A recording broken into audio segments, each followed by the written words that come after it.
সম্মানিত গাইস, বসন্ত বাংলা টিভি ও দৈনিক বাংলাদেশ সমাচার পত্রিকার পক্ষ থেকে আমি জসিমউদ্দিন চৌধুরী আজ এসেছি ঢাকা জাতীয় প্রেস ক্লাবের সামনে। আপনারা জেনে থাকবেন, মহিলা ও শিশু বিষয়ক মন্ত্রণালয়াধীন তথ্য আপা প্রকল্প দ্বিতীয় পর্যায়ে কর্মরত সকল জনবলকে রাজস্ব খাতে স্থানান্তর সহ 2 দফা দাবিতে 72তম দিনে লাগাতার অবস্থান কর্মসূচি অনুষ্ঠানে আপনারা আমাদের সাথেই থাকবেন। আমরা আন্দোলনরত একজন কর্মীর সাথে কথা বলার চেষ্টা করব। আপনারা অনেকদিন যাবৎ দেখে এসেছি, আপনারা ঝড় বৃষ্টি অপেক্ষা করে ঢাকা জাতীয় প্রেস ক্লাবের সম্মুখে লাগাতার অবস্থান কর্মসূচি পালন করে আসছেন।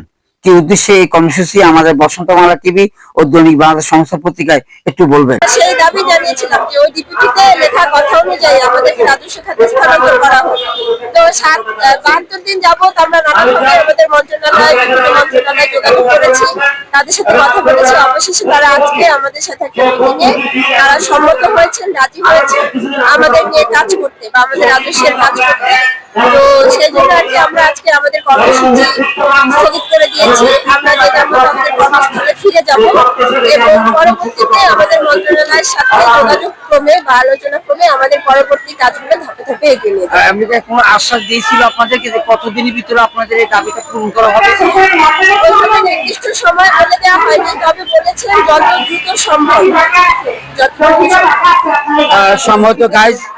সম্ভবত গাইজ আপনারা দেখতে পাচ্ছেন, আমরা এখন দাঁড়িয়ে আছি ঢাকা জাতীয় প্রেস ক্লাবের সম্মুখে। একটু আগে আমার এক আন্দোলনরত একজন কর্মীর কাছ থেকে আপনারা শুনেছেন, তারা 72 দিন যাবতে আন্দোলন করেছিলেন।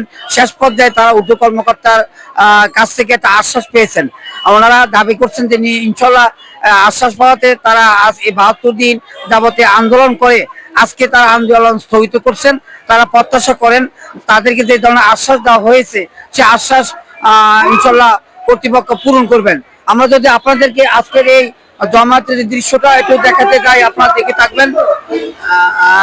থাকবেন যে 72 দিন যাবত যে দলটি, যে নারী সংগঠিত, তারা যে আন্দোলন করছেন, কত বরাকান্ত হৃদয় নিয়ে তারা আন্দোলন করছেন, সে আন্দোলনের পটভূমি হিসেবে তারা আজকে উদ্যোগ কর্মকর্তার সাথে কথা বলে মোটামুটি ভাবে একটু সান্ত্বনা বাণী পেয়েছেন। তারা আজকে আন্দোলন স্থগিত করছেন। আমরাও আশা করব কর্তৃপক্ষের নিকট যেন তারা যেভাবে ঘোষণা করেছেন এই ঘোষণা মোতাবেক যেন তাদের দাবিটা সম্পূর্ণ পূরণ করা হয়। বসন্ত বাংলা টিভি এবং দৈনিক বাংলাদেশ সমাচার পত্রিকার পক্ষ থেকে আমি জসিমউদ্দিন চৌধুরী, ঢাকা জাতীয় প্রেস ক্লাব, ঢাকা।